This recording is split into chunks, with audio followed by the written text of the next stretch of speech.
పరిపూర్ణుడమైన మా దేవా, సర్వోన్నతుడా, సర్వశక్తిమంతుడా, నీకు స్తోత్రమయ్యా. మధ్యాహ్న కాల సమయంలో మరొకసారి నీ పాదాల చెంతకు, నీ సహాయము కొరకు, నీ కృప కొరకు కనిపెట్టడానికి మేము వచ్చాం ప్రభా. మీరు మాకు దగ్గరగా ఉన్న దేవుడో కనుక స్తోత్రాలు. ఇంతవరకు చెప్పబడిన సాక్ష్యముల ద్వారా, పాడబడిన పాటల ద్వారా మీ నామానికి మహిమ తెచ్చుకున్నందుకు వందనాలు. నీ స్వరమును, నీ మెల్లనైన స్వరమును మా అందరికీ వినిపింపచేయండి. మా హృదయాంతరంగములను వెలిగించండి, బలపరచండి. నన్ను సంపూర్ణంగా మీ సిలువ చాటును మరుగుపరిచి మీ నోటి బుర్గ వాడుకొనుమని యేసు నామములో ప్రార్థిస్తున్నాము తండ్రి, ఆమేన్. యోహాను సువార్త 17వ అధ్యాయము. యోహాను సువార్త 17వ అధ్యాయము 8-9 వచనాలు అందరం కలిసి చదువుకుందాం. యోహాను సువార్త 17వ అధ్యాయము 8-9 వచనాలు అందరం కలిసి చదువుకుందాం. నీవు నాకు అనుగ్రహించి ఉన్నవన్నీ నీ వలననే కలిగినవని వారిప్పుడు ఎరిగి ఉన్నారు. నేను వారి కొరకు ప్రార్థన చేయుచున్నాను, లోకము కొరకు ప్రార్థన చేయుటలేదు. నీవు నాకు అనుగ్రహించి ఉన్నవారు నీ వారైనందున వారి కొరకే ప్రార్థన చేయుచున్నాను. ఇక్కడ నేను ప్రాముఖ్యంగా నొక్కి వక్కనించాలనుకున్న ప్రాముఖ్యమైన మాట ఏంటంటే, నేను వారి కొరకు ప్రార్థన చేయించున్నాను. 9వ వచనంలో మొట్టమొదటి భాగం, నేను వారి కొరకు ప్రార్థన చేయించున్నాను. ఎవరు చెప్తున్నారు ఈ మాట? యేసయ్య చెప్తున్నారు ఈ మాట.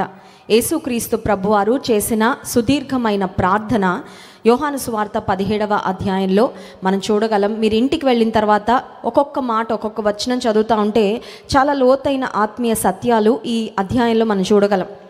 ఆ తర్వాత 18వ అధ్యాయం, 19వ అధ్యాయంలో మనం చూసినట్లయితే యేసుక్రీస్తు ప్రభువారు గెత్సెమనే తోటకు వెళ్ళినట్లుగా, ఆ తర్వాత ఆయన శిలువ మరణం పొందడానికి ఆయనకు విధించబడిన అన్యాయపు తీర్పులు, వాటన్నిటిని గురించి కూడా మనం చదువుతాము.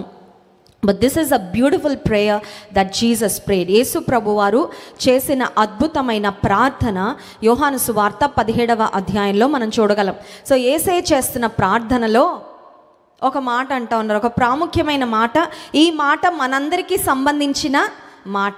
చూడండి, ఒక ప్రైమ్ మినిస్టరో, ఒక చీఫ్ మినిస్టరో వచ్చి ఒక ప్రాంతంలో సభలో ఏదైనా స్పీచ్ ఇస్తూ ఉంటే జనాలు ప్రతి డైలాగ్కి, ప్రతి మాటకి చప్పట్లు కొట్టరు. వాళ్ళకి సంబంధించింది, వాళ్ళకి మేలు కలిగేది, వాళ్ళని ఇంప్రెస్ చేసేది, వాళ్లకు ఉపయోగకరమైనది ఏదైనా రాగానే మనం చూస్తే స్పందన, విజిల్స్, ఆ తర్వాత గట్టిగా కేకలు వేస్తూ ఉంటారు. యేసుక్రీస్తు ప్రభువారు తండ్రితో చేస్తున్న అద్భుతమైన సంభాషణ ఈ 17వ అధ్యాయంలో చూస్తాం. చాలామందికి ప్రార్థన అంటే వారికి ఉండే అండర్స్టాండింగ్ ఏంటంటే అడగడం, పొందడం, అంతవరకే.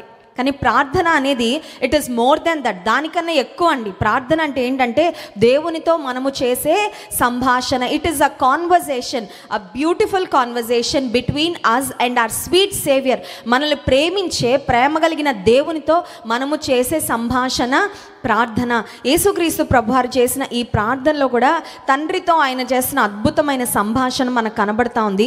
సో ఆ సంభాషణలో ఇప్పుడు మనకి సంబంధించిన మాటలు కూడా అక్కడ ఉన్నాయి. దేవుడు తండ్రితో ఆయన గురించి, ఆయన ఈ లోకానికి ఎందుకు వచ్చారు, ఆ కార్యాన్ని ఎలా నెరవేర్చారో 4వ వచనంలో, చేయుటకు నీవు నాకు అప్పగించిన పని నేను సంపూర్ణంగా నెరవేర్చి భూమి మీద నిన్ను మహిమ పరిచితిని అని యేసయ్య తన గురించి తాను తండ్రికి చెప్పుకుంటున్నారు. సో ఆ మాటలన్నీ మనం గమనిస్తాం. అయితే నీకు నాకు సంబంధించిన మాట, మనలను బలపరిచే మాట, మనలను గూర్చిన మాట, యేసయ్య హృదయంలో ఏముందో, ఆయన మన కొరకు ఏం చేస్తున్నారో అక్కడ వ్రాయబడిన ఒక ప్రాముఖ్యమైన మాట ఏంటంటే, నేను వారి కొరకు ప్రార్థన చేయించున్నాను. యేసయ్య ఎవరి కొరకు ప్రార్థన చేస్తున్నాడంట? ఒకసారి స్తోత్రం చెప్దామండి, హల్లెలూయా. మన కొరకు ఎవరు ప్రార్థన చేస్తారు? మామూలుగా మనమంటే ప్రేమ ఉన్నవాళ్ళు ప్రార్థన చేస్తారు, మనమంటే శ్రద్ధ ఉన్నవాళ్ళు ప్రార్థన చేస్తారు, మనం మేలు కోరిన వారు ప్రార్థన చేస్తారు, మనం బాగుపడాలని ఇష్టపడిన వారు ప్రార్థన చేస్తారు. ఎప్పుడు చెప్తా ఉంటాం కదా, మనం ఒకరికి ఇవ్వగలిగిన బెస్ట్ గిఫ్ట్ ఏంటంటే వారి కొరకు మనం చేసే ప్రార్థన. మన కొరకు ప్రార్థన చేసేవారు ఒక్కరున్నా సరే వారు దేవుడు మనకిచ్చిన గొప్ప బహుమానం అని ఎప్పుడు కూడా మనం మర్చిపోకూడదు. యేసయ్య చెప్తున్న మాట తండ్రితో, నేను వారి కొరకు అందరి కొరకు అనట్లేదండి, వారి కొరకు అంటూ మళ్ళీ ఎవరి కొరకు చేయట్లేదో కూడా అక్కడ చెప్తా ఉన్నారు. అదే వచనంలో ఆ క్రింద భాగంలో చూసినట్లయితే, లోకము కొరకు ప్రార్థన చేయుట లేదు, నీవు నాకు అనుగ్రహించి ఉన్నవారు నీవారైనందున వారి కొరకే. లోకము కొరకు చేయట్లేదు అంటే అర్థం ఏంటంటే, లోకములోనే ఉండిపోయి దేవుని ద్వేషిస్తూ దేవునికి దూరంగా బ్రతుకుతున్న వారి కంటే దేవునికి ఎవరంటే ఎక్కువ ప్రేమ? మనమంటే. ఎందుకంటే ఆయన స్వరక్తం ఇచ్చి మనల్ని కొన్నాడు కాబట్టి, ఆయన స్వకీయ సంపాద్యంగా మనల్ని చేసుకున్నాడు కాబట్టి మనమంటే దేవునికి ఎక్కువ. చూడండి, మంచి మనసు కలిగిన వారు ఒకవేళ రోడ్డు మీద ఎవరైనా చిన్నపిల్లలు పడిపోతే వెంటనే వాళ్ళని ఎత్తుతారు, వారి గాయం కడుగుతారు, లేదంటే ఏదైనా ఒక బ్యాండేడ్ వేస్తారు, సహాయం చేస్తారు. కానీ అదే వాళ్ళ పిల్లలకి జరిగిందనుకోండి, అప్పుడు కన్సర్న్ ఉంటుంది, అప్పుడు ప్రేమ చూపిస్తారు, శ్రద్ధ చూపిస్తారు. కానీ తమ వారు అనేసరికి మనం చూపించే ప్రేమ కానీ శ్రద్ధ కానీ మనం చూపించే ఆసక్తి కానీ అది వేరే లెవెల్లో ఖచ్చితంగా ఉంటుంది. ఇప్పుడు దేవుడు లోకాన్ని ప్రేమించట్లేదా? Does this words mean that God doesn't care about the people in the world? కాదండి, అది కాదు. దేవుడు లోకమును ఎంతో, లోకంలో ఉన్న వారిని అందరినీ ఆయన ప్రేమిస్తూనే ఉన్నాడు. అందరినీ ఆయన సృష్టించాడు. నీతిమంతుల మీద దుష్టుల మీద కూడా ఆయన వర్షాన్ని కురిపిస్తూ ఉన్నాడు. ఈ లోకంలో మరి అందరి ఎడల తన మంచితనాన్ని చూపిస్తూనే ఉన్నారు, దేవుడు సహనాన్ని చూపిస్తూనే ఉన్నారు. అయితే దేవునికి విశేషమైన ప్రేమ, ప్రత్యేకమైన శ్రద్ధ, ఆయన ప్రత్యేకమైన కృప, ఆయన ప్రణాళికలు ఎవరి పట్ల నెరవేరుతాయంటే ఆయన ఏర్పాటులోకి వచ్చిన వారు, ఆయనను ఘనపరిచేవారు, ఆయనకు ప్రథమ స్థానము ఇచ్చేవారు, దేవుని మీద ఆధారపడేవారు, ఈ లోకంలో తమ్మును తాము ప్రత్యేకించుకొని మేము దేవుని బిడ్డలమని దేవుని పేరు ఎవరు పెట్టుకున్నారో వారి కొరకు యేసయ్య అంటున్నారు, నేను వారి కొరకు ప్రార్థన చేయుచున్నాను. లోకము కొరకు ప్రార్థన చేయుట, more than the concern God has for the people in the world, God has a great heart for us. దేవుని హృదయంలో నీకు నాకు ఒక ప్రత్యేకమైన స్థానం ఉందండి. నమ్మిన వారి స్తోత్రం చెప్దాం, హల్లెలూయా.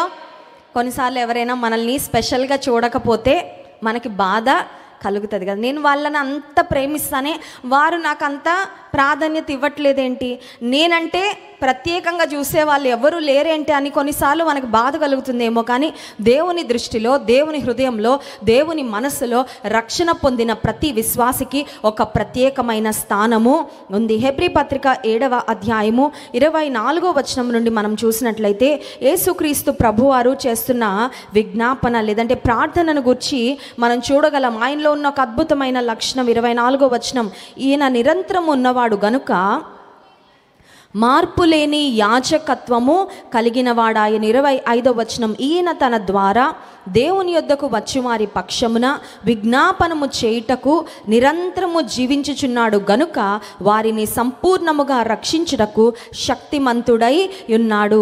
ఈయన నిరంతరము ఉన్నవాడు కాబట్టి మార్పు లేని యాజకత్వం. పాత నిబంధన గ్రంథంలో చాలామంది యాజకులు ఉండేవారు. మనం గమనించినట్లయితే పాత నిబంధన గ్రంథంలో దేవుడు అనేక మందిని యాజకులుగా ఏర్పరచుకొని తన ప్రజలకు తనకు మధ్యలో, ఒక మాటలు చెప్పాలంటే ఒక రాయబారులుగా, ఒక మధ్యవర్తులుగా ఈ యాజకులు యాజక ధర్మాన్ని, యాజక పరిచర్యను జరిగిస్తూ ఉండేవారు. నిజానికి నూతన నిబంధన గ్రంథంలో కూడా మనం చూసినట్లయితే జకర్యా అనే వ్యక్తి కూడా ఒక యాజకుడుగా ఆయన యాజక ధర్మం జరిగిస్తూ ఉండగా దేవుని దూత అతనికి ప్రత్యక్షమై, నీ భార్యను దేవుడు జ్ఞాపకం చేసుకోబోతున్నాడు, ఆమెకు ఒక కుమారుడు కలగబోతున్నాడు, అతనికి యోహాన్ అనే పేరు పెట్టాలని జకర్యా కూడా యాజక ధర్మం చేస్తూ ఉండగా, యాజకత్వంలో ఉండగానే దేవుడు మాట్లాడినట్లుగా మనం గమనించగలం. పాత నిబంధన గ్రంథంలో కూడా దేవుడు ఏర్పరచుకున్న యాజకులు, దేవుని పనిని, యాజక ధర్మాన్ని జరిగించిన యాజకులు అనేక మంది మనకు కనబడతారు. అయితే యేసుక్రీస్తు ప్రభువారు కూడా ఆయన యాజకుడుగా ఈ వాక్య భాగంలో మనం చూడగలం. నిజానికి యాజకులు చేసే పని ఏంటి? What is the role and responsibility? ఒక యాజకుని యొక్క బాధ్యత లేదంటే వారు చేసే పనులేంటి అని ఆలోచన చేస్తే, యాజకులు ప్రజల పక్షముగా దేవుని సన్నిధిలో వెళ్ళి విజ్ఞాపన చేస్తారు. ఎందుకంటే పాత నిబంధన గ్రంథంలో అతి పరిశుద్ధ స్థలములోకి వెళ్ళడానికి ప్రధాన యాజకునికి అది కూడా సంవత్సరానికి ఒక్కసారి మాత్రమే అవకాశం ఉండేది. ఒకవేళ ఈ యాజకునిలో గనక ఏదైనా పాపం ఉండి ఆయన అతి పరిశుద్ధ స్థలంలోకి వెళ్తే యాజకుడు అక్కడికక్కడే చనిపోయేవాడు. అందుకని యాజకుని యొక్క వేస్ట్కు ఒక దారం, ఒక పెద్ద తాడు కట్టి లోపలికి పంపిస్తూ ఉండేవారు. ఆయన యొక్క నడుముకు ఆయన వస్త్రానికి కొన్ని గంటలు ఉంటూ ఉండేవి. సో లోపల గంటల శబ్దం బయట వారికి వినబడుతున్నంతసేపు ఓకే, యాజకుడు ఇంకా బ్రతికే ఉన్నాడు, యాజక ధర్మం చేస్తూ ఉన్నాడు, అటు ఇటు తిరుగుతూ ఉన్నాడు కాబట్టి ఆ గంటల యొక్క చప్పుడు వస్తుంది అని బయట వారు తెలుసుకునేవారు. ఒకవేళ యాజకుడు లోపలికి వెళ్ళి యాజక ధర్మం జరిగించడానికి చాలా గంటలు అయినా కూడా ఆయనకు బయటకు రావడం లేదు, తర్వాత సౌండ్ కూడా ఏమీ వినపడడం లేదంటే finally the people would decide, బయట ఉన్న వాళ్ళు అర్థం చేసుకునేవారు, బహుశా ఈ యాజకుడు ఏదన్నా పాపం అతనిలో ఉండి దేవుని సన్నిధిలో వెళ్ళాడేమో, అందువలన దేవుని ఉగ్రత, దేవుని శిక్ష ఆయన మీదకి వచ్చి ఆయన మరణించాడని జాగ్రత్తగా ఆ తాడుతో వారు బయటకి లాగేస్తూ ఉండేవారు. ఇది పాత నిబంధన కాలంలో జరుగుతుండేది. ఏ యాజకుడైనా మనిషే కాబట్టి ఆ యాజకుని వయస్సు లేదంటే అతనికి దేవుడిచ్చిన ఆయుష్ ముగించబడిన తర్వాత ఆ యాజకుడు ఈ లోకాన్ని విడిచిపెట్టి వెళ్ళిపోయేవారు. కానీ ఇక్కడ మనం చదువుకున్న లేఖన భాగంలో హెబ్రీ పత్రిక 7వ అధ్యాయము 24వ వచనంలో ఈయన నిరంతరము ఉన్నవాడు గనుక మార్పు లేని యాజకత్వము, యేసుక్రీస్తు ప్రభువారు, ఇందాక మనం చూసాం కదా, యేసయ్య చెప్తున్న మాట, నేను వారి కొరకు ప్రార్థన చేస్తున్నాను.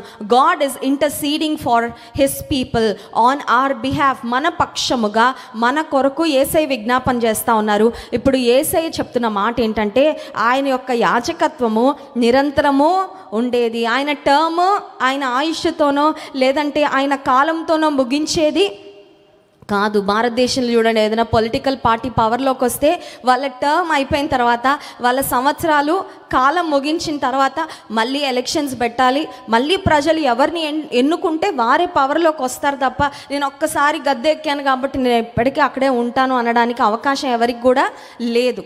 చూడండి, ఇంగ్లాండ్ దేశాన్ని రాజులు రాణులు పరిపాలన చేస్తూ ఉంటారు. సో అక్కడ మనం గమనించినట్లయితే రాణి చనిపోయింది, క్వీన్ ఎలిజబెత్ చనిపోయినప్పుడు ఆమె కుమారుడు ఆమె సింహాసనాన్ని, చార్ల్స్ అనే రాజు ఆమె యొక్క సింహాసనంలో కూర్చొని ఇప్పుడు ఆ దేశాన్ని పరిపాలిస్తున్నట్లుగా మనం గమనించగలం. ఈ లోకంలో ప్రభుత్వాలు లేదంటే అధికారాలకు లిమిట్స్ ఉంటాయండి, వాటికి పరిధులు ఉంటాయి. లేదంటే ఒక వ్యక్తి చనిపోయిన తర్వాత అతని రాజ్యము అతని సింహాసనము మరొకరికి ఇవ్వబడుతుంది. కానీ దేవుని రాజ్యమునకు అంతము లేదు, ఆయన పరిపాలన తరతరములు నిలిచేది. హల్లెలూయా. అందుకే కీర్తనల గ్రంథంలో ఒక మాట ఉంటుంది, నీ రాజ్యము శాశ్వత రాజ్యము, నీ పరిపాలన తరతరములు నిలిచే. తరాలు గడిచిపోతాయండి. పెద్దవాళ్ళ తరం గడిచిపోయింది, ఇప్పుడు ఇంకా సీనియర్స్ ఉన్నారు, ఆ తర్వాత మన తరం కూడా ఒకరోజు మనుషుల తరాలు గడిచిపోతాయి కానీ మనుషులు గతించిపోతారు. ఈరోజు ఉన్నవారు ఒక 100 సంవత్సరాల తర్వాత మనలో ఎవరము ఈ ప్రపంచంలో కనబడం. కానీ తరాలు మారిపోయినా, మనుషులు మారిపోయినా, పరిస్థితులు మారిపోయినా, అధికారాలు మారిపోయినా మార్పు చెందని వాడు దేవుడే. ఆయన నిరంతరము యాజకుడై ఉన్నాడు అనే మాట మనం గమనిస్తున్నాం. అంత మాత్రమే కాదు, 26వ వచనంలో యేసుక్రీస్తు ప్రభువారు ఎటువంటి ప్రధాన యాజకుడు, ఈ ప్రధాన యాజకునిలో యేసయ్యలో ఉండే శ్రేష్టమైన లక్షణాలు 26వ వచనంలో చూడగలం. చూడండి, పవిత్రుడును నిర్దోషియు నిష్కల్మషుడును పాపులలో చేరక ప్రత్యేకముగా ఉన్నవాడును ఆకాశ మండలము కంటే మిక్కిలి హెచ్చైన వాడునైనా ఇట్టి ప్రధాన యాజకుడు మనకు సరిపోయిన వాడు. హల్లెలూయా. ఈ ప్రధాన యాజకునిలో యేసయ్యలో ఎలాంటి లోపము లేదు. He is the highest, he is the greatest, he is the most Holi one. ఇంకా ఆయన కన్నా పరిశుద్ధత ఇంకెక్కడ మనకు. నిర్దోషి, నిష్కల్మషుడు, ప్రత్యేకత. ఎంత ప్రత్యేకమైన వాడంటే ఎంతైనా ప్రత్యేకమైన. కొన్నిసార్లు మన గురించి మనం స్పెషల్గా ఫీల్ అవుతాం కానీ దేవుని దృష్టిలో మనం కామన్ అయిపోయి ఉండొచ్చు. చూడండి, ఎవరి పిల్లలు వాళ్ళ తల్లిదండ్రులకి చాలా మురిసిపోతూ ఉంటారు కదా. తల్లిదండ్రులు వాళ్ళ పిల్లల్ని చూసుకొని మా అమ్మాయి అండి చాలా స్పెషల్ అండి, మా అబ్బాయి అండి చాలా. కానీ వేరే పిల్లలందరితో పోలిస్తే ప్రాబబ్లీ అందరిలో అవే క్వాలిటీస్ ఉండొచ్చేమో. కానీ తల్లిదండ్రులకు ఏమనిపిస్తుంది అంటే ఎవరి బిడ్డలలో వారికి ఒక ప్రత్యేకత కనబడి వారు అనుకుంటారు, అబ్బా ఇంత మంచి ఎవరు ఉండరేమో, లేకపోతే ఇంత మంచి క్వాలిటీస్ ఎవరికి ఉండవేమో అని ఒకవేళ మనకు అనిపించవచ్చు. కానీ దేవునిలో ఉన్న ప్రత్యేకత ఎంత గొప్పదంటే ఆయన ఏదో ఒకరి ఒపీనియన్లోనో లేదంటే ఒకరి ద్వారానో ఆయన ప్రత్యేకమైన వాడు అని చెప్పబడేవాడు కాదు. నిజంగా ఆయన ప్రత్యేకమైన వాడే. There is no one like him, there is no one who can compare to him. అసలు దేవునితో మనం పోల్చగలిగిన వారు ఈ భూమి యందు ఎవ్వరు కూడా లేరండి. ఆయనతో పోల్చగలిగిన వారు లేరు. ఆకాశ మండలము కంటే మిక్కిలి హెచ్చైన వాడు, ఉన్నతుడైన వాడు ఎవరి కొరకు ప్రార్థన చేస్తున్నాడండి? ఒకసారి ఆలోచన చేసుకోండి. Try to visualise. కొన్నిసార్లు మన కొరకు ఎవరైనా బలమైన దైవజనులు ప్రార్థన చేస్తున్నారు అనగానే ఎంతో ధైర్యం వస్తుంది. మెయిన్గా నాకు చిన్న సర్జరీ జరిగింది, లాప్రోస్కోపీ సర్జరీ జరిగినప్పుడు ఆ సర్జరీకి వెళ్ళే ముందు ఒక మనిషి యొక్క మానసిక స్థితి ఎలా ఉంటుందో నాకు అప్పుడే అర్థమైంది. ఎందుకంటే అప్పటి వరకు నా బాడీ మీద ఎప్పుడు కూడా చిన్న నైఫ్ కూడా పెట్టలేదు కనుక అసలు సర్జరీ అంటే ఒక ఆపరేషన్ థియేటర్లోకి వెళ్ళేటప్పుడు ఎలా ఉంటుందో నాకు తెలియదు. కానీ ఆ సర్జరీ గుండా, ఆ పరిస్థితి గుండా వెళ్ళే సమయంలో నాకు ఒక విషయం బాగా అర్థమైంది. అది ఏంటంటే మానసిక స్థితి మాత్రం చాలా డౌన్గా ఉంటుంది. ఆ సమయంలో ప్రార్థన చేసేవారు, బలపరిచేవారు సర్జరీకి వెళ్ళే వారికి కావాలి అని నాకు అర్థమైనప్పుడు నేను ఒకటి డిసైడ్ అయ్యాను. అది ఏంటంటే ఎంత బిజీగా ఉన్నా ఎవరైనా నాకు ఫోన్ చేసి సర్జరీకి వెళ్తున్నారండి ప్రార్థన చేయండి అంటే నాకు ఒకవేళ వేరే ఎన్ని బిజీ పనులున్నా ప్రక్కన పెట్టుకొని అయినా సరే వారి కొరకు టైం తీసుకొని ఫోన్లో ప్రార్థన చెయ్యాలి అని ఆ రోజు డిసైడ్ అయ్యానండి. దేవుని మహాకృప వలన ఇప్పటి వరకు ఎవరైనా హాస్పిటల్లో ఉన్నారు, ఏదైనా ఎమర్జెన్సీలో ఉన్నారు, ఆపరేషన్కి వెళ్ళబోతున్నారు, ప్రార్థన చేయాలంటే వేరే ఏ పనైనా పక్కన పెట్టి వారి కొరకు ప్రార్థన చేస్తాను. ఎందుకు ఈ మాట చెప్తున్నానంటే ఆ పరిస్థితుల గుండా వెళ్ళినప్పుడు ప్రార్థన అవసరం. ప్రార్థన వలన వచ్చే ధైర్యము అది మరి ఏ విధానంలో కూడా రాదని నేను అనుభవపూర్వకంగా ఎక్స్పీరియన్స్ చేశాను. కాబట్టి నాకు చాలామంది కూడా చెప్తా ఉంటారు, అక్క నేను డెలివరీకి వెళ్ళే ముందు చాలా డౌన్ ఉన్నాను అక్క, నా పరిస్థితి ఎలా ఉందో నాకే తెలియదు, చాలా భయపడతా ఉన్నా, కానీ మీరు ఫోన్ చేసి ప్రార్థన చేసి మాట్లాడిన తర్వాత ఎక్కడి నుంచి వచ్చిందో తెలియదు అక్క, చాలా ధైర్యం వచ్చింది, చాలా బలం వచ్చింది, చాలా సులువుగా ఇదిగో అక్క ఈ బాబు పుట్టాడక్క, మీరు ప్రార్థన చేసిన తర్వాత నాలో ఉన్న భయం అంతా పోయింది, ధైర్యము వచ్చిందని చాలామంది చెల్లెమ్మలు నా దగ్గరకు వచ్చి సాక్ష్యం చెప్తా ఉండడం నేను ప్రభువుని స్తుతిస్తాను. ఎందుకు చెప్తున్నానంటే ఒక దైవజనుడు మన కొరకు ప్రార్థన చేస్తే, దేవుని బిడ్డలు మన వెనకాలండి మీ కొరకు ప్రార్థన చేస్తున్నామని చెప్తే మనకంత ధైర్యం వస్తుంటే, యేసయ్యే ఆకాశ మండలము కంటే మిక్కిలి హెచ్చైన వాడు ఆయన మన కొరకు ప్రార్థన చేస్తున్నాడు అనే ఆలోచన నిజంగా మనకు ఎంత బలాన్ని, ధైర్యాన్ని ఇవ్వాలి. The Lord himself is praying for you and me. దేవాతి దేవుడు మన కొరకు ప్రార్థన, ఎంత ప్రేమ ఉంటే ఆయన మన కొరకు ప్రార్థన, మనల్ని కాపాడే బాధ్యత ఆయనే, మన ప్రార్థన వినే బాధ్యత ఆయనే, మనకు జవాబిచ్చే బాధ్యత ఆయనే. మన కొరకు మళ్ళీ ఆయన ఏం చేస్తున్నాడంట, తండ్రి కుడి పార్శ్వమున విజ్ఞాపన చేస్తున్నాడు. చూడండి, 1 యోహాను పత్రిక 2వ అధ్యాయము 1వ వచనం. 1 యోహాను పత్రిక 2వ అధ్యాయము 1వ వచనం. అందరం కలిసి నా చిన్న పిల్లలారా మీరు పాపము చేయకుండుటకై ఈ సంగతులను మీకు వ్రాయుచున్నాను. ఎవడైనను పాపము చేసిన ఎడల నీతిమంతుడైన యేసుక్రీస్తు అను ఉత్తరవాది తండ్రి యొద్ద మనకున్నాడు. పాపము చేస్తే ఇంకా నేను ఎప్పటికీ దేవునికి దూరం అయిపోతాను, ఇంకా నేను ఎప్పటికీ పరలోకం చేరుకోలేను, ఇంకెప్పటికీ దేవుడు నన్ను యాక్సెప్ట్ చేయడు అని భయపడాల్సిన అవసరమో లేదు. పాపము చేసిన తరువాత నీ పాపాన్ని గుర్చిన ఒక రియలైజేషన్లోకి వచ్చి, ఒక గ్రహింపులోకి వచ్చి, దేవుని దగ్గరకు వచ్చి, యేసయ్య దగ్గరకు వచ్చి క్షమాపణ అడిగితే ఇప్పుడు యేసయ్య తండ్రి యొద్ద మన పక్షంగా విజ్ఞాపన చేస్తాడంటే, ఏమనంటే వీరైతే తప్పే చేశారయ్యా, కానీ నా రక్తం కార్చాను కదా, ఇదిగో నా రక్తాన్ని చూసి వీళ్ళను క్షమించండి. అర్థమవుతుందండి? ఇప్పుడు క్లాస్లో టీచరు ఒక బక్కపలుచగా ఉన్న అబ్బాయిని కొట్టడానికి వస్తున్నాడు అనుకోండి. ఆ అబ్బాయికి ఒక ఫ్రెండ్ ఉన్నాడు, ఆ అబ్బాయి చాలా స్ట్రాంగ్గా బలంగా ఉంటాడు. ఇప్పుడు ఆ అబ్బాయికి అర్థమైంది, ఆ టీచర్ కనుక ఆ కేన్తో కొడితే వాడు ఇంకా తట్టుకోలేడు. ఇప్పుడు ఆ ఫ్రెండ్ వచ్చి, సార్ వాడు చేసింది తప్పే, దానికి దెబ్బలు పడాల్సిందే, కానీ వాడికి బదులు ప్లీజ్ నేను తీసుకుంటా, I will take that punishment, ఇవ్వండి, మీరు పనిష్మెంట్ ఇవ్వద్దని అయితే నేను అడగట్లేదు, ఎందుకంటే ఆ శిక్ష పొందని అర్హుడే వాడు చేసిన తప్పుకి, కానీ తనకు బదులు నేను తీసుకుంటానని ఒక అబ్బాయి ముందుకొచ్చి నిలబడితే టీచర్ కోపము తగ్గిపోద్ది, ఇవ్వాల్సిన పనిష్మెంట్ ఇస్తాడు. But someone else is taking the punishment in the week students place. ఆ బలహీనమైన విద్యార్థి స్థానంలో మరొక బలవంతుడైన విద్యార్థి ఏం చేస్తున్నాడు? ఇప్పుడు యేసుక్రీస్తు ప్రభువారు మన శిక్ష ఆయన తీసుకున్నారు, మన కొరకు ఆయన వెల చెల్లించారు, మన రుణమును ఆయన తీర్చారు, ఆయన రక్తం మన కొరకు మన పాప క్రయధనము నిమిత్తం ఆయన కార్చారు. కాబట్టి ఇప్పుడు యేసుక్రీస్తును ఉత్తరవాది తండ్రి యొద్ద మనకు, ఇప్పుడు ఆయన దగ్గరికి వెళ్ళకుండా, యేసయ్య దగ్గరికి వెళ్ళకుండా, క్షమాపణ అడగకుండా యేసయ్య ఉన్నాడులేండి నా పాపాలన్నీ పోతాయంటే పోవండి. తప్పు చేసినప్పుడు, పాపం చేసినప్పుడు యేసయ్య దగ్గరకు వెళ్ళి అడగాలి, యేసయ్య నీ అమూల్యమైన రక్తంతో నా పాపము కడుగు, నేను గ్రహిస్తున్నాను, నేను పాపినని నీ సన్నిధిలో ఒప్పుకుంటున్నా, తగ్గించుకొని ఒప్పుకొని యేసయ్య దగ్గరకు వెళ్తే ఆయన మన కొరకు తండ్రి దగ్గర విజ్ఞాపన చేసే దేవుడై ఉన్నాడు. మనము పాపము చేసిన ఎడల మన పాపము నిమిత్తము యేసయ్య ప్రాయశ్చిత్తం చేశారు కనుక ఆయన తండ్రి దగ్గర మన కొరకు విజ్ఞాపన చేసేవాడు. ఇంకొక మాట, 1 తిమోతి పత్రిక 2వ అధ్యాయము 5వ వచనం, అది కూడా చదువుకుందాం చూడండి. 1 తిమోతి పత్రిక 2వ అధ్యాయము 5వ వచనం. దేవుడొక్కడే దేవునికి నీ నరులకును మధ్యవర్తియు ఒక్కడే, ఆయన క్రీస్తు యేసును దేవునికి మనుషులకు మధ్యవర్తి. There's only one mediator between God and man. ఎవరైనా మీ దగ్గరకు వచ్చి దేవుని దగ్గరకు మీరు చేరాలంటే నేను మధ్యవర్తిత్వం చేస్తానండి అని ఎవరైనా అన్నారంటే వాళ్ళని నమ్మడానికి వీలు.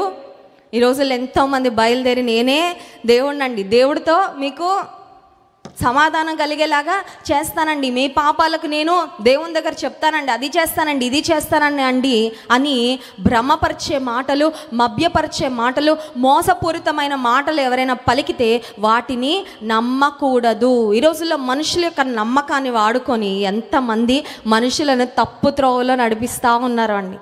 చాలామంది పాపం పోవాలి, పుణ్యం రావాలి, అది మనిషి యొక్క గమ్యం, దేవునితో కనెక్ట్ అవ్వాలి, అది ప్రతి మనిషిలో ఉన్న డీపెస్ట్ లాంగింగ్ అండ్ డిజైర్. దేవుడు పెట్టాడండి అది, ఆయనతో కనెక్ట్ అవ్వాలి అనే తాపత్రయం ప్రతి మనిషిలో ఉంటుంది. ఇప్పుడు ఆ తాపత్రయాన్ని, ఆ డీపెస్ట్ లాంగింగ్ అండ్ డిజైర్ను వాడుకొని ఎంతోమంది మేమే దేవుళ్ళం, మీ పాపం పోవడానికి మేము ఇట్లా చేస్తాము, లేదంటే పలానా కార్యం చేస్తే మీరు దేవునితో కనెక్ట్ అవుతారని ఎన్నో రకాల మాయ మాటలు చెప్పి అనేక మందిని మోసపుచ్చుతున్న వారు సమాజంలో మనకు కనబడుతుంటే దేవుని వాక్యంలో వ్రాయబడిన ఒక స్పష్టమైన మాట, దేవునికి మనుషులకు మధ్యవర్తి ఒక్కడే, ఆయన యేసయ్యే. హల్లెలూయా. మనం ఎప్పుడు దేవుని కృతజ్ఞత చెల్లించాలి. ఎందుకంటే రోగం పోయినందుకో, ఉద్యోగం వచ్చినందుకు వాటన్నిటి కొరకు కాదండి.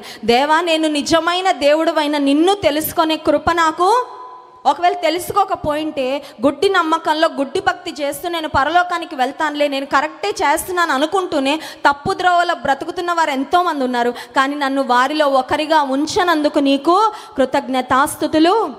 దేవుని సన్నిధికి వచ్చినప్పుడు ఆయన స్తుతించడానికి చాలా కారణాలు ఉంటాయి. వాటిలో ఒక ప్రాముఖ్యమైన కారణం ఏంటంటే, నువ్వు రక్షకుడుగా నాకు దొరికావయ్యా, నిన్ను నీవు నాకు ప్రత్యక్షపరచుకున్నావు, నిజమైన మార్గంలోనికి, సత్యమైన మార్గంలోనికి, జీవమైన మార్గంలోనికి, నిత్య జీవంలోనికి నన్ను నడిపించావు, నీకు స్తోత్రాలని దేవుని సన్నిధిలో ఎప్పుడొచ్చినా మనం దేవునికి కృతజ్ఞతాస్తుతులు చెల్లించాలి. ఇంకొక మాట చూడండి, రోమాపత్రిక 8వ అధ్యాయము 34వ వచనం. రోమాపత్రిక 8వ అధ్యాయం 34వ వచనం. శిక్ష విధించువాడెవడు? చనిపోయిన క్రీస్తు యేసే. అంతేకాదు మృతులలో నుండి లేచిన వాడును, దేవుని కుడిపార్శ్వమున ఉన్నవాడును, మన కొరకు విజ్ఞాపనము కూడా చేయువాడును ఆయనే. హల్లెలూయా. మన కొరకు విజ్ఞాపన చేయువాడు. నేను చిన్నప్పుడు స్కూల్లో చదువుతా ఉన్నప్పుడు, I think it was 6th grade, 6వ తరగతి చదువుతా ఉన్నా. నా బుక్ పోయిందండి. బుక్ పోతే ఎలా ఉంటుంది? చాలా టెన్షన్ వస్తుంది, ఎందుకంటే ఎగ్జామ్స్ వస్తున్నాయి. అది సంవత్సర ప్రారంభంలో బుక్ పోతే మళ్ళీ డాడీని మమ్మీనో క్షమాపణ అడిగి బతిమాలుకొని ఇంకో బుక్ కొనుక్కోవచ్చు. అందులో నేను చాలా రాసుకున్నాను, ఆ బుక్ నాకు కావాలి. అప్పుడు మా ఫ్రెండ్ ఒక అమ్మాయి ఉండేది. అయితే నేను చాలా టెన్షన్ పడుతున్నాను, మీ బ్యాగ్లో ఏమైనా కలిసిందా, మీ బుక్స్లో ఏమైనా కలిసిందా, చూసారా అందరిని అడుగుతూ ఉంటే మా ఫ్రెండ్ ఒక అమ్మాయి చెప్పింది, ఫలానా ఆయన ఉన్నాడు బ్లెస్సీ, ఆయనకి నువ్వు ప్రార్థన చేస్తే పోయినవన్నీ దొరుకుతాయి. ఏంటంట, ఫలానా ఒక ఆయన ఉన్నాడు, ఆయన పేరు చెప్పింది, నాకు కరెక్ట్గా గుర్తులేదు, ఆయనకు నువ్వు ప్రేయర్ చేస్తే నీకు పోయినవన్నీ దొరుకుతాయి, మేము ఎప్పుడు అలానే చేస్తూ ఉంటాం అని చెప్పగానే ఏమైందో తెలియదు నాకు. నేను 7th క్లాస్లో నేను రక్షణ పొందాను. ఆ అమ్మాయి కూడా ప్రేయర్ కదా చేసుకునేది, ఆ అమ్మాయి కూడా దేవుని మందిరానికే వెళ్తుంది. But there were some wrong practices that they were doing. కొన్ని తప్పుడు విధానాల్లో ఉన్నారండి. వాళ్ళ పెద్దలు చెప్పారో ఎవరు చెప్పారో నాకు తెలీదు. చెప్పగానే నేను కూడా నాకు కావాల్సింది ఏంటి, బుక్కు, నాకు మిగతా ఏం అక్కర్లా, నా బుక్ దొరకాలి. ఆయన ఎవరో కొంచెం ఏసై దగ్గర రికమెండేషన్ చేస్తాడేమో అని ఓ చిన్న ప్రార్థన చేసి పడేస్తే ఏమవుతుంది. స్కూల్లో ఉన్నానండి, మోకాలు కూడా వేయలేదు, కానీ మనసులో నువ్వు అలా తలుచుకో చాలా అనగానే నేను జస్ట్ అలా చేయగానే నాకు ఎలాగో బుక్ దొరికేసింది. బట్ లేటర్ ఆన్ తర్వాత నాకు అర్థమైంది ఏంటంటే, దేవునికి మనిషికి మధ్యవర్తి ఎవరి కొరకు ప్రార్థన చేయాల్సిన, ఎవరి దగ్గరికి మనం వెళ్ళి ప్రార్థన చేయాల్సిన అవసరం యేసయ్యకు తప్ప ఇంకెవరికి ప్రార్థన చేయాల్సిన అవసరము లేదు. యేసయ్య ద్వారా తప్ప మనము దేవునితో కనెక్ట్ అవ్వడానికి అవకాశమే లేదు. చాలామంది ఈ రోజుల్లో అలా చేయట్లేదండి. పలానా మార్గంలో, పలానా ద్వారా, పలానా విధానంలో వెళ్తే మీకు పనులు అయిపోతాయని. కానీ ఇప్పుడు మనుషులు ఎట్లా ఉంటా ఉన్నారంటే, మన పని అయిపోవడమే, మనకి పని అయిపోతే చాలు కదండి. అది సరైన విధానమో సరైన విధానం కాదో నాకు అక్కర్లేదు. All I want is my wish should be granted. నేను రక్షణ పొందిన తర్వాత, వాక్యాన్ని లోతుగా నేర్చుకోవడం ప్రారంభించిన తర్వాత, నిజానికి చాలా లోతైన వాక్యము, చాలా ఖచ్చితమైన వాక్యంలో పెరిగాను. కానీ దట్ వన్ టైం, ఒక్కసారి మాత్రం చిన్నతనంలో ఆ మిస్టేక్ చేసిన తర్వాత అడిగా, యేసయ్య నేను ఎవరో ఫ్రెండ్ చెప్పింది, అసలు నేను ఎలా చేశాను, నాకే నవ్వు వచ్చిందండి తర్వాత ఆలోచన చేస్తే. ఎందుకు ఈ మాట చెప్తున్నానంటే, దేవునికి మనిషికి మధ్యలో మధ్యవర్తి ఆయనే. ఆయన ద్వారా తప్ప ఏ కార్యం కూడా ఈ లోకంలో మనము పొందకూడదు, మనము పొందలేము కూడా. హల్లెలూయా. యేసయ్య చెప్తున్న మాట ఏంటంటే, నేను వారి కొరకు ప్రార్థన. ఉదయకాల సమయంలో దేవుని సన్నిధానానికి వచ్చిన మనము దేవుని సన్నిధిలో అడగడానికి వచ్చాం, ప్రార్థించడానికి వచ్చాం, మొరపెట్టుకోవడానికి వచ్చాం. But let me encourage you by reminding you that God is praying for you. అంత మాత్రమే కాదు, చూడండి, యేసుక్రీస్తు ప్రభువు చేస్తున్న అద్భుతమైన ప్రార్థనలో ఇంకొక ప్రాముఖ్యమైన మాట 11వ వచనం, వారి యందు నేను మహిమపరచబడి ఉన్నాను, నేను ఇకను లోకంలో ఉండను కానీ. యోహాను సువార్త 17వ అధ్యాయము 11వ వచనం, నేను ఇకను లోకములో ఉండను కానీ వీరు లోకములో ఉన్నారు, నేను నీ యొద్దకు వచ్చుచున్నాను. పరిశుద్ధుడమైన తండ్రి, మనము ఏకమై ఉన్నలాగున వారును ఏకమై ఉండునట్లు నీవు నాకు అనుగ్రహించిన నీ నామమందు వారిని కాపాడుము. God is praying for our protection. నీ నామములో వారిని ఏం చెయ్యి? నీకు తెలుసా, నీకు తెలియకుండానే ఎన్నో దాడులు నీకు నాకు విరోధంగా జరుగుతూనే ఉంటాయండి. ఆత్మీయ స్పిరిచువల్ రెల్మ్లో అపవాది ఎన్నో పన్నాగాలు, ఎన్నో కుట్రలు మనకు విరోధంగా, మనల్ని పడేయాలని, మనల్ని కృంగదీయాలని, మనల్ని బలహీనపరచాలని. There is always some kind of an attack. ఏదో ఒకటి అపవాది మనకు విరోధంగా చేస్తూనే ఉంటాడు. కొన్నిసార్లు శత్రువులు వారి పడకల మీద పడుకొని కూడా మనకు విరోధంగా ఆలోచన చేస్తూ ఉంటారు, మనకు విరోధంగా మాట్లాడుతూ ఉంటారు, మనకు విరోధంగా ఎన్నో పన్నాగాలు పన్నుతూ ఉంటాడు. అలాంటి పరిస్థితుల్లో మన భద్రత ఎవరు, మనకు కాపుదల ఇచ్చేది ఎవరు అని ఆలోచన చేస్తే, ఇక్కడ మనం చూసినట్లయితే నీ నామమందు వారిని, యేసయ్య అన్నాడు కదా, లోకంలో ఉన్న వారి కొరకు నేను చేయట్లా ప్రార్థన, నా వారి కొరకు నేను ప్రార్థన.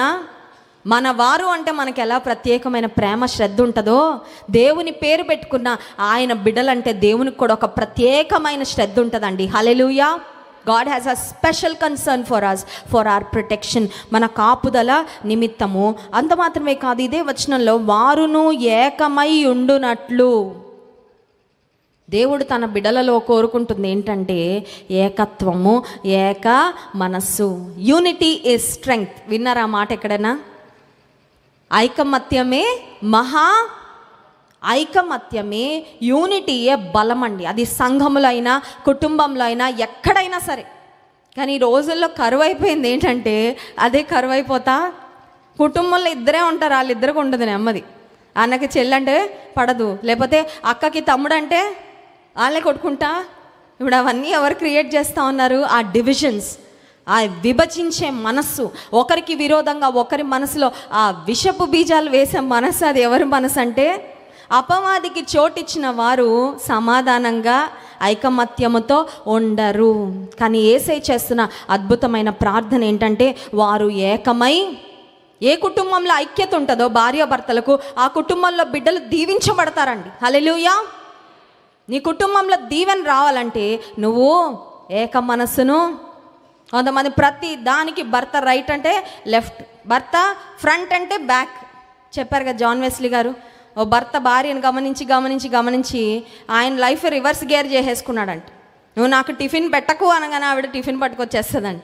నువ్వు ఇవాళ నాతో బయటకు రాకు అంటే నీతోనే వస్తానంటదంట.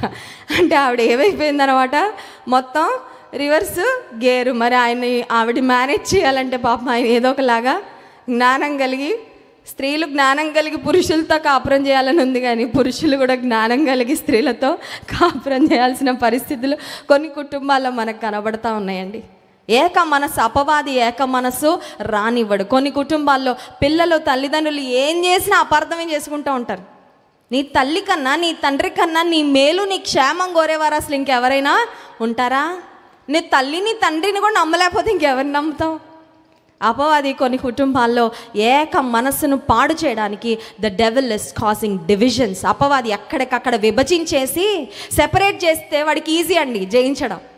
ఆదాము హవ్వ కలిసి ఉన్నప్పుడు అపవాది ఏం మాట్లాడలేకపోయాడు. ఎందుకంటే అవ్వకి శోధన కలిగిన ఆదాము ఏమనేవాడు, నోర్మోయ్ ఏం మాట్లాడుతున్నావు నువ్వు, నీకు సర్పం వచ్చి చెప్తే వింటావా? మన దేవుని మాట కాదా మనకి దృఢమైన బలమైన మాట, దేవుని మాటను విసర్జించి ఎక్కడికి వెళ్తామని ఆదాము ఉండుంటే వేరేలా ఉండేది పరిస్థితి.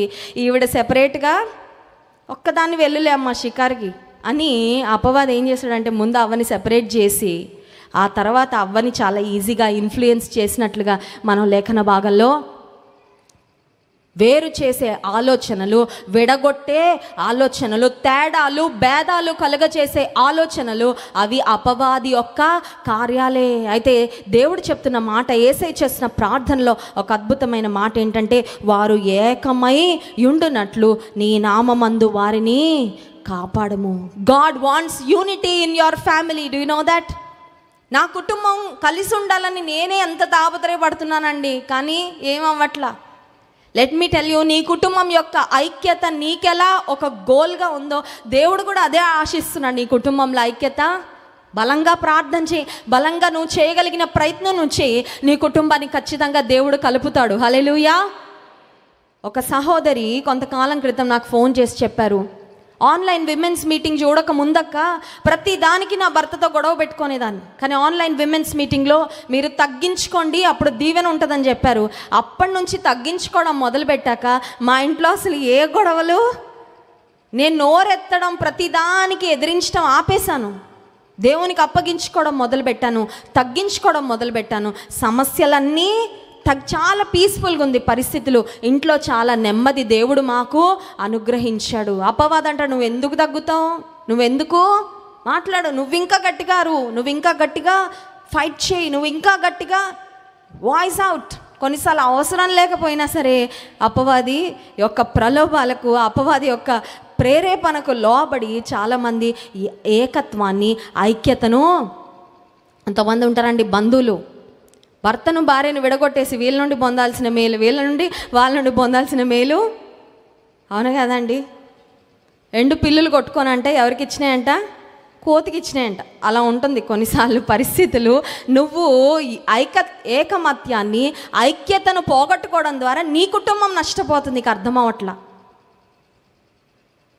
యేసయ్య చేస్తున్న ప్రార్థన, వారు ఏకమై ఉండాలని నేను మన ఐక్యత కొరకు, మన కుటుంబాల్లో ఏక మనసు ఉండాలని యేసయ్య మన కొరకు విజ్ఞాపన చేస్తూ ఉన్నాడు. మన కాపుదల కొరకు కూడా యేసయ్య విజ్ఞాపన చేస్తూ ఉన్నాడు. ప్రియమైన సహోదరి, నీ జీవితంలో నేను ఒక్కదాన్నే ప్రార్థన చేసుకుంటానండి. ఇంకా నా కుటుంబంలో నాకు ఎవరు ప్రేయర్ సపోర్ట్ లేరు, నాకు ప్రేయర్ పార్ట్నర్స్ ఎవరు లేరు, నాతో కలిసి ప్రార్థన చేసేవారు లేరు, నన్ను బలపరిచేవారు లేరు. ఇంకెంతకాలం నేను ఈ స్థితిలో ఉండాలని బాధపడుతున్నావేమో, యేసయ్య కూడా నీ కొరకు ప్రార్థన చేస్తున్నాడు. నీ ప్రార్థనలకు నిశ్చయంగా జవాబు అనుగ్రహిస్తారు. కళ్ళు మూసుకోండి, ప్రార్థన చేసుకుందాం.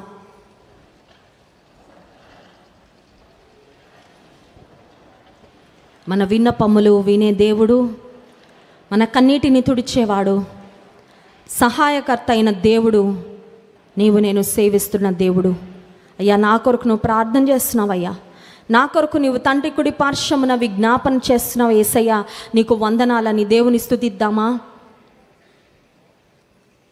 గొప్ప దేవుడవు నాకు దొరికావు ప్రభువా, నీకు స్తోత్రం.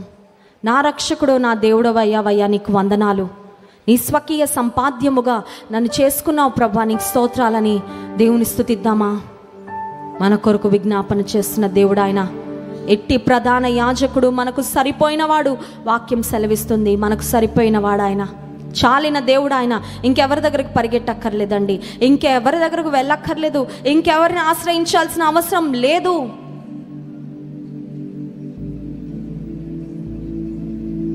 మా జీవితాలకు చాలిన వాడా, మా జీవితాలకు చాలిన దేవా, నీకు స్తోత్రం అయ్యా.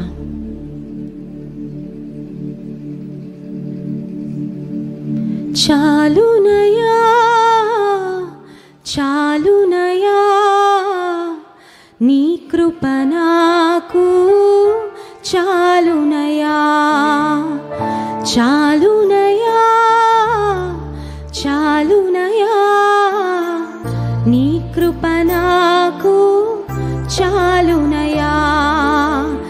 ప్రేమామయుడివై ప్రేమించావు, కరుణామయుడవై కరుణించావు.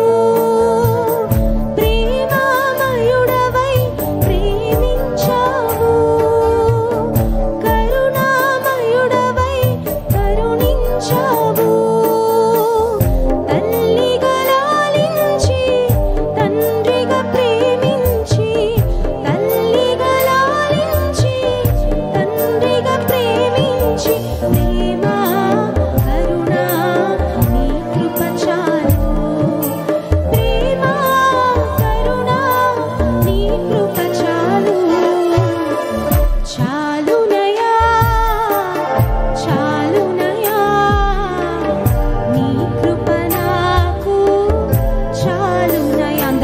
నువ్వు చాలయ్యా, నీ కృప నాకు చాలునయా. పరిశుద్ధుడా, మహోన్నతుడా, మా జీవితాలకు నువ్వు సరిపోయిన వాడవు ప్రభువా, నీకు స్తోత్రం. ఆకాశ మండలము కంటే మిక్కిలి హెచ్చైన వాడవు. పవిత్రుడు, నిర్దోషి, నిష్కల్మషుడు, పాపులలో చేరక ప్రత్యేకంగా ఉన్నవాడవు. నీవు తప్ప మాకు ఇంకెవ్వరు అక్కర్లేదు ప్రభువా. మేము ఇంకెవ్వరి వద్దకు వెళ్ళమయ్యా. మా సమస్తము నీవే ప్రభువా, సమస్తానికి ఆధారభూతుడవు నీవేనయ్యా. మా కొరకు విజ్ఞాపన చేస్తున్న దేవా, నీకు స్తోత్రం. మా కాపుదల నిమిత్తము దేవా, నీ దూతలను నాయన, నీ దూతలను ఆజ్ఞాపించి మమ్మలను భద్రపరుస్తున్న దేవా, నీకు స్తోత్రం. నీ కంటి పాపల మమ్మల్ని కాపాడుతున్నావయ్యా, స్తోత్రం. ఐక్యత నేటి దినాల్లో కరువైపోతుండగా కుటుంబాలలో, సంఘాలలో ఐక్యత, ఏక మనస్సు మీరు దయచేయండి ప్రభువా. మా పక్షముగా ఉండి మా పక్షమున విజ్ఞాపన చేసి మాకు సహాయం చేసే సహాయకర్తవైన దేవా, సమయోచితమైన సహాయమును అందించుటకు కృపాసింహాసనముపై ఆసీనుడైన మా యేసయ్యా, నీకు వందనాలు చెల్లించుకుంటూ కృపాసింహాసనము నుండి నీ దీవెనలు, నీ ఆశీర్వాదములు మేమందరము పొందుటకు నీ కృప దయచేయమని నేను ఆరాధించి స్తుతించబోతుండగా ఆరాధన ఆత్మతో మమ్మల్ని నింపండి. యేసు నామములో ప్రార్థిస్తున్నాము తండ్రి, ఆమేన్.